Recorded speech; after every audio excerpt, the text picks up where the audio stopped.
Hey y'all, so I wanted to do a little bit of an update on cold tolerance in palms, specifically because this time of year, obviously, it's winter, which officially winter doesn't start until like December 21st, but officially in Florida, winter doesn't start because Florida doesn't really have a winter.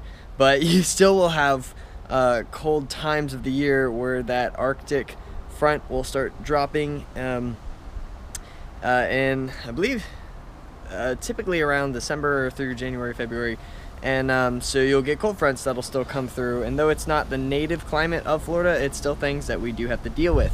And so if you live in Florida, or if you live in any area where you're trying to grow some palm trees, at some point you're probably going to have to deal with cold tolerance and hardiness of palms. So let's just get straight into it. If you're in the situation where it drops because of any reason, could be a cold front or it's just a regular chilly season for you, then you're going to want to take care of your palms accordingly. So in this video I'm going to describe a little bit about how to wrap a palm and different kinds of colds, different reasons that the temperature might drop, and different variations that you'll have to deal with on how to take care of a palm because of that. So first and foremost, the important thing to remember is what zone you're in, and you're gonna want to plant the palm that you have accordingly to that zone. So I live in St. Augustine, Florida, which is roughly zone 9B. Where I live specifically, though, since it's not directly on the beach, I don't necessarily have that advantage from the ocean warmth. However, there are certain things that are called microclimates, and if you know what that means, then you'll understand what I'm talking about. If you don't, a microclimate is basically an area that isn't necessarily its own climate that we would say, but it does replicate the climate of another area. So, for instance, I live right on the St. Johns River, which is a massive river that produces its own heat, almost like the ocean, because it's a body of water, a large body of water anyway. So though I don't live on the beach, I still have the same climate as the beach because I live in the microclimate of being on the river. So it substitutes the same results that you would get. And that's kind of what like a microclimate is. Another example of one would be like if you live near Lake Okeechobee in South Florida, you're gonna have its own kind of climate right there because Lake Okeechobee is massive. And so the climate there and the temperatures there are gonna be different than the temperatures even just west or just east of there, like in West Palm Beach or in like Fort Myers kind of area. So anyway, depending on where you live, you're going to want to plan accordingly. So if you are experiencing a cold front where it's going to drop a little bit for the next day or 2 days or whatever, you're probably going to want to take care of your palms. Recently, the past 2 days, we dropped to about 39 degrees, which for us is extremely cold. Like, I'm wearing a jacket right now, and the temperature outside right now is around 67, 68. It's supposed to hit back up to 75 today, so I'm super excited. But right now I'm still chilly because I'm a Florida baby and it's under 70 degrees, and so I'm gonna whine and complain that I'm cold. Yeah, and I'm still wearing shorts because I get to do that. Anyway, the point being said, this past couple of days it's dropped down into the high 30s. I did not technically have to protect my palms or wrap them because it wasn't low 30s or God forbid it gets in the 20s. But I went ahead and did it just because I'd rather not stunt their growth. So a palm itself, depending on what climate it's used to, what it's natural to, is gonna wanna be protected if it drops into cold temperatures. So if it drops because of a cold front, you have kind of two different types of cold hardiness that you're gonna have to worry about with your palms. One is if it's an actual wet cold versus a dry cold. It's still really windy today because we had this front come through. So a wet cold is actually gonna be more dangerous than a dry cold. And by that I mean you're gonna wanna take care of your palms a little bit more securely than you would for a dry cold.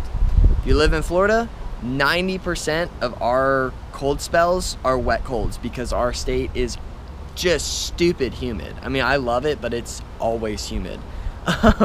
So whenever we do get a cold, we have that cold air dropping down from up north, and then it mixes with our very humid, moist, warm air, And of course, cold air is heavier, so it drops and the warm air rises, which is why we still feel the cold, because all of our hot air goes up into the atmosphere, and then we get this cold stuff settle in for a few days until eventually that warm air starts to push the cold air back. It's all a very intricate system. But the point is, if you live in Florida and you're going to have a wet cold, then you're going to want to wrap up your palms. And you're going to want to wrap them so that that moisture and that frost isn't able to get onto the actual palm itself and isn't going to actually freeze the palm. It's okay if it gets kind of around it on like the cloth or something that you wrap it in, but if it actually starts holding on to the palm and then it freezes on the palm, that's going to be really, really bad. It can cause it to go downhill. It can cause it to get illness, a sickness, which palms are still organisms. They can still get a disease, and just stunt its growth. Now, if it's a dry cold that you're talking about, then you're not gonna have to worry about it too much, because a lot of that frost is just kind of in the air and it's not actually precipitated. It's not built up moisture-wise onto the plant itself. It's just chilly in the air, and so wrapping it is typically you don't have to be as thorough about getting really close and tight onto the palm itself. As long as it has that cozy, like under the comforter kind of feel, it'll build up its own heat in there. So when you're talking about palms versus in the ground, and I'll show you an example, versus in a pot. So I'm going to use my cycad over here, which is cycad's not a palm, but people treat it as a palm. So this is my cycad right here. This is in a pot, okay, versus a palm like the Phoenix or a Bellini that's in the grounds. Now that one's obviously very mature. So my cycad, actually no, I'm gonna use my actual palms. My royal palm and my Chamberonia macrocarpa. So Restonia regia, Chamberonia macrocarpa. Both of these are solid 10 zone palms. So 10A, 10B kind of things. Actually 10A-ish. This one's okay now, but the point is, if I were to have left these out, and let's say in this condition, first off, both of these are not cold tolerant palms. They're not very cold hardy. But even more than that, the fact that they're in a pot versus the ground is even worse. And the reason why is whenever you're in the ground, you actually have thermal heat that's built, that's trapped underneath in the root system. So this palm has a root ball that's probably about this far out and then goes in a circle. It's a pretty big root ball at this point, and it traps all that moisture underneath the ground here, underneath the mulch and underneath the soil. Inside there, it traps all the heat. So whenever you actually have a cold front come through and all this cold air is wrapping in the general facility around this palm, you don't have to worry about it as much as you would if it was out in a pot.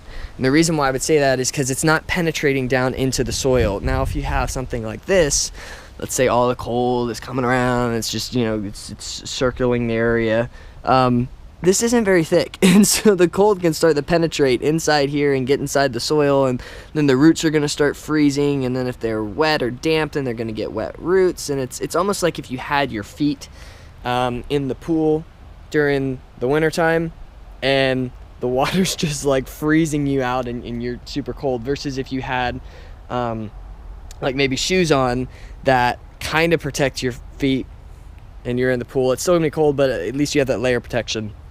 That's still a bad example, but you get what I'm going at here. So the point is, if you have plants that are potted up and you can't move them inside for whatever reason, let's say it's a really big pot, like this one's a little bit bigger, I wouldn't necessarily want to move that, which is why I didn't.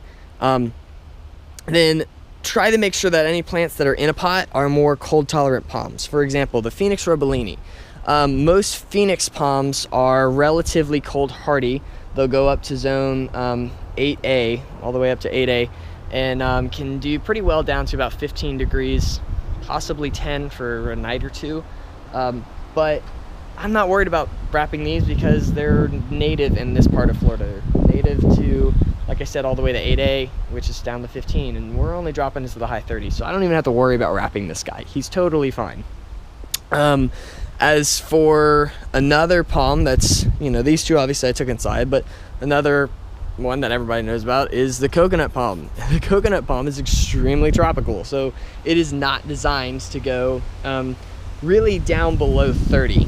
Again, I didn't necessarily have to wrap my palms, but I wanted to do it just to ensure that they were not going to be stunted in their growth and that I would take care of them. So a coconut itself will grow anywhere in South Florida in zone 8, 10A, 10B, even up to 11, 8 up to 11 actually. But if you live on the East Coast, you'll get away with it a little bit more because of the Gulf Stream coming around Florida. It just, that heat really pushes up farther along the East Coast than it does the West Coast. West Coast, you can go out to like Sarasota, some in the Tampa area, and get away with coconut palms. On the East Coast, you can go all the way up to about Titusville and get away with palms. There is a well-known coconut palm in St. Augustine. They're not mine. Mine hopefully will be at some point. But there's another one right on US 1 that palm enthusiasts know about, and that one has been growing here for about 10 years now. It's doing pretty well. So again, they're closer to the coast. Now, because I live in this microclimate, they're a little bit more protected, but even then I still wanted to wrap them. So if you're gonna wrap your palm, then again, like I said, you want to get it pretty tight around the palm itself, because we have a wet dry, it's very moist, to ensure that the trunk and mostly the crown is protected. So in this instance, this palm is in the ground, so like we talked about, the soil is going to keep it a little bit more warm rather than being in a pot. So I can't move it, but I can protect it.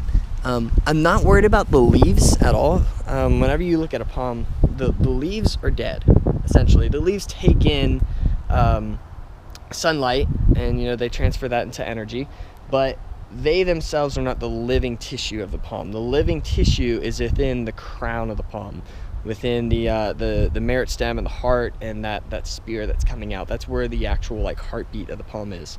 So if you can wrap up just the crown shaft, and not even as much the base, but just really the crown, then that is what's going to keep it protected. So I had a big enough sheet to be able to wrap the whole thing. Again, I'm not worried about the leaves, but I really wanted to protect this area down in here where this new stem is coming out and all of that inner stuff. They're all still wrapped up, so I can't really show you how it looks on the inside, but I can kind of do it with my Adeninia marielli here.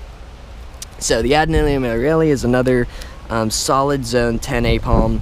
I'm getting away with them here because I'm taking care of them, and as long as they're really not dropping below like 32, they'll be okay. So this towel fell, but it used to be up here. But this is what I'm talking about. This is the crown. So the crown starts actually down here, but it goes all the way up. And this is your merit stem. This is your heart, your new spear that's coming through. If you can protect like here to about here, where all of this center health is happening, where all of the new growth is going on, then you're gonna be okay. But you need to protect this area right here. So wrap it up nice and tight. Don't let moisture get in there, don't let it really fall in, especially whenever it's separating. This is whenever it's most vulnerable. So if you have a new spear coming out and it's still solid, see how it's closed, really solid there, really smooth, hasn't opened up at all. This is somewhat protected itself. It's sealed, it's nice and shut, so no bugs are going to get in, and especially no temperature, cooler temperatures are going to get in. But as soon as it starts opening, now it's exposed. It's still a new leaf, and it's exposed. So it's not quite yet ready to be out in the real world whenever it's freezing, but it is. It's branching itself out in the cold temperatures. It's not quite yet ready for. So this is actually where a lot of the burn is going to happen. If you ever heard about a palm burning because of cold, that just means it gets really brown and the frond itself dies. So this is where you would want to wrap up. I didn't have enough of a blanket to be able to wrap it, so I just kind of was hoping it would be okay. But if you could, wrap this section. So there are two types of cold fronts. So there's the cold front that kind of like we have, where it gets super, I don't even want to say super cold. Let me use an example. Let's say it dropped down into the 20s, okay? But it only did it for like a night.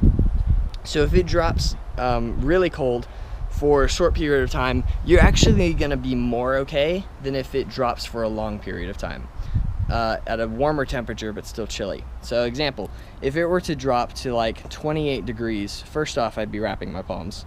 But for whatever reason, if you're not able to, there are some palms that'll be okay. They're cold tolerant, but they're not cool, chilly tolerant.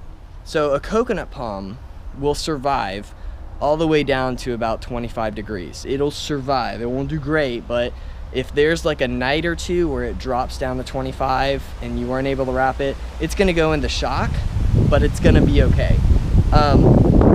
However, if for a coconut palm, just using it as an example, if it were to stay between 40 and 50 or 40 and 55 degrees for like 3 to 4 weeks on end, and it never goes back above 55 even during the daytime, your coconut palm is slowly going to suffocate and freeze to death. It has to have those warm temperatures throughout the day to bring it back up. So it may be able to drop once or twice for a short period of time to a really cold temperature and do better than if you were to have it stay at just 40 and not get below 40, but it stays there for like 3 weeks on end. And so that's the difference between a long cold spell and just a short cold snap. Typically in Florida, we get short cold snaps because our native climate is very warm and subtropical down to tropical. And a tropical environment is anything defined as the overall average. So the high in the summer to the lowest of low in the winter averages out to be around, 60 degrees, I believe is tropical. So if you're low and you're high, your average is at 60 or above 60, then you're in a tropical climate. You're in a subtropical climate if your average between low and high drops no lower than, I think, 40. And most of Florida falls into the subtropical or tropical climates just because we never have it drop too much lower. So we talked a little bit about keeping them in the ground versus keeping them in a pot, how to wrap them, make sure that you wrap them pretty darn tight, wet colds versus dry colds. We talked a little bit about microclimates and just general what is cold hardiness of a palm. Your average palm, just know what kind of zone it grows in, whether it's 10A, 10B, 9A, 9B, 8A, 8B, and so on and so forth. But yeah, if you have any kind of questions on any of this, or if I have missed anything, I will see if I can make another palm review. But I hope you're enjoying this. Please feel free to leave any comments down below. You can like the video, you can subscribe for more kind of updates like this. I'm happy to do them. But thanks for watching, you guys. Thanks for sticking around, and enjoy the tropics.